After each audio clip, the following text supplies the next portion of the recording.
Ya, maaf sebelumnya saya agak grogi dan Kenapa saya bang? lebih Kok baik grogi dimarahin sih? Sintayong daripada saya datang ke acara seperti ini. Ya, alhamdulillah ini merupakan penghargaan pertama bagi saya di ajang seperti ini. Tentunya ini akan memotivasi saya untuk berkarir lebih baik lagi ke depannya untuk terutama untuk Indonesia dan untuk Persija tim saya seperti itu. Ya, saya tahu Mas Hilgers juga pemain bagus. Ini bagus juga untuk timnas Indonesia dan bagus juga untuk saya untuk belajar lebih baik lagi untuk apa yang bisa saya ambil dari dia. Bagus dari dia yang bisa saya ambil. Karena selama ini saya juga curi-curi dari pemain-pemain yang ada di Indonesia yang bagus, apa yang bisa saya ambil seperti itu sih. Itu bukan suatu masalah bagi saya, tapi malah menjadi motivasi bagi saya itu bukan masalah bagi Rizky Ridho ya guys. Saya sangat berterima kasih karena ya beliau juga merubah karir saya juga dari segi disiplin dan segi main bola kayak lebih dewasa lagi. Saya sangat berterima kasih dengan beliau. Ini pemain timnas Indonesianya langsung ya yang ngomong. Ini Rizky Ridho-nya langsung yang ngomong mengenai kedatangan Mas Hilgers di timnas Indonesia, teman-teman. Jadi di suatu acara penghargaan di sebuah media yang ada di Indonesia, Rizky Ridho ini ditanyain tentang kedatangan Mas Hilgers, teman-teman, di timnas Indonesia. Kurang lebih Rizky Ridho ngomong kayak gini ya, teman-teman. Mas Hilgers pemain yang bagus. Mas Hilgers bagus untuk timnas Indonesia. Saya juga bakalan belajar banyak dari dia. Saya akan curi-curi kemampuan dari dia yang bagus, yang bisa dipakai dan diambil untuk saya. Sebelumnya juga saya suka ambil curi-curi ilmu juga di pemain-pemain timnas Indonesia yang sekarang. Apa yang saya bisa ambil, saya ambil, teman-teman. Ini bukan suatu masalah buat saya. Ini malah jadi motivasi buat saya, teman-teman. Nah, kurang lebih Rizky Ridho ngomong kayak gitu, teman-teman. Ini pemainnya langsung yang ngomong ya. Jadi perihal Rizky Ridho kalau seumpama dicadangin gara-gara kedatangan Mas Hilgers, itu bukan masalah buat Rizky Ridho, teman-teman. Tapi akan jadi motivasi buat Rizky Ridho-nya, teman-teman. Ini pemainnya langsung yang ngomong tidak masalah ya. Kalau menurut kalian gimana, teman-teman, tentang pendapatnya Rizky Ridho, teman-teman? Wah, keren nih back kita, teman-teman. Tulis di kolom komen ya, teman-teman. Terima kasih. Rizky Ridho emang punya mental yang bagus. Dengan bergabungnya Mas Hilgers ke timnas Indonesia, udah pasti orang-orang pada berpikir dong ya kan. Ini Rizky Ridho pasti digeser lah sama Mas Hilgers. Kalau nggak siapa lagi yang mau digeser. Tetapi performa seorang Rizky Ridho bersama timnas Indonesia waktu lawan Australia itu benar-benar menunjukkan performa tidak ingin digantikan.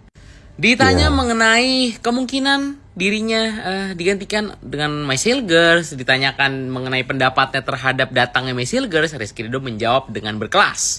Saya tahu Mas Hilgers ini pemain bagus. Ini bagus untuk timnas Indonesia, bagus juga untuk saya, untuk belajar lebih baik lagi untuk apa yang bisa saya ambil dari dia. Dengan statement ini menunjukkan bahwa Rizky Ridho adalah pemain yang sangat dewasa. Tinggal sekarang gimana caranya Rizky Ridho bisa terus konsisten di level tertinggi. Statement dari Rizky Ridho ini kurang lebih mirip lah sama statement dari seorang Hernando Ari Sutaryadi yang waktu itu ditanyakan soal gimana nih rasanya pendapatnya mengenai Martin Paes yang waktu itu akan bergabung ke timnas Indonesia. Hernando pun ingin belajar dari seorang Martin Paes dan itu adalah yang menunjukkan kedewasaan seorang Hernando. Dan kali ini kita bisa melihat kedewasaan seorang Rizky Ridho. Oke. Buat lawan Bahrain nanti nih, menurut kalian, apakah yang diganti oleh Mas Hilgers adalah Rizky Ridho atau Justin Hubner atau gimana? BTW Rizky Ridho menurut gue tetap harus main abroad. Oke, gimana menurut kalian? Yuk kita komen, let's go! Maksain banget bro, para atlet bola pasti bercita-cita masuk timnas. Nah ini malah pakai pemain asing. Sejatinya pemain yang bermental dan skill bagus, lahir dari support manajemen dan pelatih yang baik. Nah itu lu bicara soal mental. Kalau memang punya mental ya silahkan berlatih. Kalau memang punya mental ya silahkan bersaing. Jangan cuma ngeluh. Jadi kalau nggak punya mental bersaing, jangan mengatasnamakan nasionalisme. Kalau memang mau cinta full produk dalam negeri, kirim pesan jangan lewat HP, pakai burung merpati. Jadi nggak tanggung. Jangan main medsos, karena medsos itu, HP itu buatan orang luar negeri. Kalau memang mau masuk timnas ya bersaing, latihan yang bener. Bukan terus ngeluh, ngejelek-jelekin orang yang baru datang. Jadi punya pikiran tuh terbuka, jangan tertutup begitu.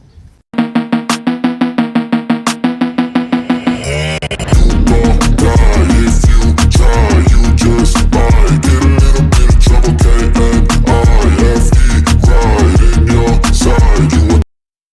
Salam olahraga, teman-teman. Jumpa lagi bersama saya di Falco Ngoe Channel. Ya, sudah kita simak bersama-sama bagaimana pernyataan dari Rizky Ridho ketika beberapa hari yang lalu ya hadir dalam sebuah acara dan dia mendapatkan ada semacam pemain favorit begitu ya. Intinya dia dapat gelar ya. Jadi saat ditanya oleh media terkait dengan hadirnya Mads Hilgers yang posisinya sama dengan dia, yaitu back, pemain belakang. Dengan entengnya Rizky Ridho menjawab bahwa saya tidak menjadi masalah. Ya, kehadiran Mads Hilgers itu malah akan membuat saya bisa lebih meningkatkan performa saya. Saya bisa belajar dari dia. Ya. Ini tentu sama dengan yang pernah disampaikan oleh Hernando Ari ketika itu ya teman-teman. Artinya ketika jika pada saatnya nanti Coach Sintayong mencadangkan Rizky Ridho ya, pesan saya buat Anda para nyinyirikus, saya sebut nama saja ya. Yang pertama tentu Towel. Yang kedua Henry Satrio. Yang ketiga, Fahri Husaini. Yang keempat, Rocky Gerung. Yang kelima, Peter Gonta. Ya, dan masih banyak lagi, termasuk Nuroji. Ya, jangan sekali-kali Anda mengeluarkan lagi statement yang tidak membangun timnas. Jangan nanti Anda katakan bahwa emang gak kasihan mereka sudah berjuang dari bawah, kemudian tiba-tiba mereka dicadangin. Emang gak kasihan ya mereka ini disingkirkan. Saya tidak mau dengar kata-kata seperti ini lagi. Oke? Jika saya masih mendengar kata-kata seperti ini, bagi Anda yang kepala botak, saya akan ketok kepala Anda. Yang masih ada rambut, saya akan cukur kepala Anda sampai botak. Paham Anda? Saya tegaskan, jangan ganggu timnas kami. Jangan ganggu timnas Indonesia. Nah teman-teman, berikut ada video yang berisikan informasi tentang negara-negara luar yang sudah mulai panik dan ketar-ketir, di mana mereka mencoba meniru apa yang dilakukan oleh timnas Indonesia terkait dengan naturalisasi. Mari kita simak bersama-sama. Meleng dikit, King Indo sudah jauh meninggalkan Thailand dan Vietnam. Negara-negara tetangga tidak menyangka bahwa Indonesia akan bangkit secepat itu. Bermodalkan pemain-pemain diaspora dan kecerdasan taktik Sintayong, timnas Indonesia berhasil menembus batas. Indonesia kini mulai disejajarkan dengan Qatar, Arab Saudi, bahkan Jepang. Para tetangga yang mulai kebakaran jenggot pun akhirnya berusaha mencuri resep sukses Indonesia. Mereka kini mulai menggenjot proyek naturalisasi lagi. Lantas, siapa pemain baru mereka? Dulu nyindir-nyindir Indonesia yang katanya cuma bisa pakai pemain keturunan. Kini, Vietnam mulai menjilat ludahnya sendiri. Beberapa hari lalu, Federasi Sepak Bola Vietnam mengumumkan bahwa Golden Stars akan memiliki bomber baru. Iya, pemain yang sedang kita bahas adalah Rafaelson Bezerra Fernandes. Striker asal Brazil yang kini sudah berusia 27 tahun itu kabarnya tidak punya hubungan darah sama sekali dengan Vietnam. Namun, dirinya sudah berhak membela timnas Vietnam. Lantas, apa urgensi Vietnam memberikan status kewarganegaraan Vietnam pada Rafaelson? Federasi Vietnam memandang Rafaelson sebagai penyerang haus gol di Liga Vietnam. Musim lalu saja Rafaelson mencatatkan 31 gol dari 24 pertandingan bersama Nam Dinh FC. Selain itu, Rafaelson juga sudah berkarir di Liga Vietnam sejak tahun 2020. Itu sudah cukup untuk memberikannya kewarganegaraan. Rafaelson bahkan sudah berhak menggunakan nama Vietnamnya Nguyen Xuan Son. Selain Rafaelson, Vietnam kabarnya juga sedang memproses pemain-pemain lain agar bisa segera membela timnas Vietnam. Dilansir Detik Sport, pemain-pemain itu adalah Jason Pendant, Kyle Colonna, dan Adomin. Dari ketiga nama itu, Jason Pendant jadi yang paling menarik untuk dibahas. Pendant pernah berkarir di MLS bersama New York Red Bull. Dirinya diproyeksikan sebagai pengganti Duan Van Hau yang tak kunjung pulih dari cedera. Hebatnya, Pendam tercatat pernah tampil untuk timnas Prancis U16 dan U18. Dirinya bahkan pernah satu tim dengan pemain sekelas Alan Saint-Maximin di Prancis U16. Thailand. Tak mau juga kalah mau dari Vietnam, ikut-ikutan. Thailand yang masih berstatus pemilik gelar Piala AFF terbanyak pun mulai mendatangkan beberapa pemain keturunan. Bahkan skemanya pun mirip dengan apa yang dilakukan Indonesia. Pemain keturunan yang dipanggil didominasi dari Eropa dan masih berusia muda. Skema itu dilakukan demi peningkatan kualitas jangka panjang. Thailand tidak mau hanya mengandalkan pemain-pemain senior yang hanya bisa bermain selama 3 atau 4 tahun lagi. Maka dari itu, pemain-pemain macam Erawan Garnier, Miss Epping, Finn Brown didatangkan oleh federasi. Ketiga nama itu masih berusia sangat muda. Brown bahkan masih berusia 16 tahun. Meski begitu, mereka semua binaan klub-klub Eropa. Jika Brown bermain untuk klub Jerman, Karlsruhe U19. Miss Epping yang berposisi sebagai penjaga gawang baru saja bergabung dengan FC Utrecht U21. Ya, Epping kini jadi rekan satu tim Ivar Yenar. Erawan Garnier tercatat jadi yang paling menjanjikan dari angkatan ini. Garnier berposisi sebagai winger kanan. Lahir dan besar di Prancis, Garnier memulai karir sepak bola di sana. Garnier kini berstatus sebagai pemain Lyon B dan sudah mencatatkan 12 penampilan di semua kompetisi. Selain nama-nama itu, Thailand juga memanggil pemain keturunan Swedia yang berkarir di Asia. Contohnya Patrick Gustafsson yang membela Nara Club, tim kasta ketiga Jepang, dan William Wedersjö yang membela klub lokal Uthai Thani. Meski cuma berkarir di Asia, mereka merupakan jebolan klub-klub Swedia seperti Hammarby IF dan Sylvia. Filipina. Kekalahan dari skuad Garuda di laga terakhir ronde ketiga kualifikasi Piala Dunia 2026 tampaknya telah membuat Filipina sadar selama ini mereka sudah tertinggal jauh dari timnas Indonesia. Melihat gap yang semakin jauh, Filipina mulai mengesampingkan gerbong pemain yang berkarir di Asia Tenggara. Mereka kini mulai mengalihkan fokus kepada bakat-bakat terbaik yang bermain di Eropa dan Amerika Serikat. Beberapa sudah debut di timnas Filipina, namun masih banyak juga yang belum tampil. Pemain-pemain yang sudah debut antara lain Bjorn Martin Christensen yang kini memperkuat klub kasta kedua Norwegia, Alesund. Lalu ada Dylan De Munich dari Zulte Waregem dan Alex Moniz yang membela tim muda New England Revolution. Semuanya bukan kelahiran Filipina, tapi memiliki darah keturunan dari leluhurnya. Sementara pemain yang baru mengantongi kewarganegaraan Filipina adalah Rafael Obermeier. Pria berusia 28 tahun itu jadi salah satu pemain yang dinantikan debutnya. Itu karena Obermeier berstatus sebagai talenta menjanjikan di Jerman. Pemain yang berposisi sebagai gelandang itu pernah membela Bayern Munchen 2 medio 2016 hingga 2018. Dirinya mencatatkan 61 penampilan serta 16 assist bersama tim cadangan Munchen. Hebatnya, talenta Obermeier pernah mendapat pengakuan dari Carlo Ancelotti ketika dipanggil ke skuad utama untuk menghadapi Bayer Leverkusen tahun 2017. Sayangnya, ia tak mendapat menit bermain di laga tersebut. Kini Obermeier menjadi bagian penting di SC Paderborn yang berlaga di 2 Bundesliga. Malaysia. Tak mau ketinggalan, Malaysia juga menambah stok pemain naturalisasi. Harimau Malaya tampaknya sudah kapok memberikan status kewarganegaraan kepada pemain-pemain asing di Liga Malaysia. Kini, Malaysia lebih memprioritaskan untuk menggait pemain Eropa yang memiliki garis keturunan. Di luar Ferdi Druif yang masih gantung, Malaysia kabarnya telah merampungkan proses naturalisasi pemain Go Ahead Eagles, Matt Dale. Sang pemain bahkan secara terbuka menyampaikan rasa bangganya bisa memiliki paspor Malaysia. Pemain yang berposisi sebagai bek kanan itu sudah mengantongi 117 penampilan bersama Eagles. Dirinya merupakan salah satu pemain penting di skuad utama mantan klub JITSES tersebut.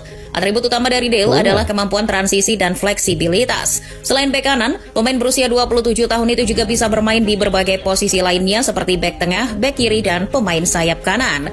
Selain pemain Go Ahead Eagles itu, Malaysia juga sedang mengupayakan 2 pemain Burnley, John Brownhill dan Zian Fleming. Dilansir The Pocket, skuad Harimau Malaya sedang melengkapi berkas-berkas kedua pemain itu. Bahkan media tersebut menyebut Fleming dan Brownhill bisa debut di Piala AFF 2024 mendatang. Kalau soal Brownhill, kalian sudah paham lah ya. Dia jadi andalan lini tengah Burnley dalam 4 tahun terakhir. Nama yang baru terdengar justru Zian Fleming. Belum ada bukti konkret soal darah keturunan Fleming, tapi rumor bergabungnya sang pemain ke skuad Malaysia kian menyebar di Asia Tenggara. Singapura. Yang terakhir ada Singapura. Meski cuma negara kecil, Singapura membuktikan diri bahwa mereka juga punya daya tarik dari segi sepak bola. Hal itu diperkuat dengan hadirnya bek Cardiff City, Perry Ang. Pemain yang besar di Inggris itu memiliki darah Singapura dari kakeknya yang dikabarkan asli kelahiran Singapura.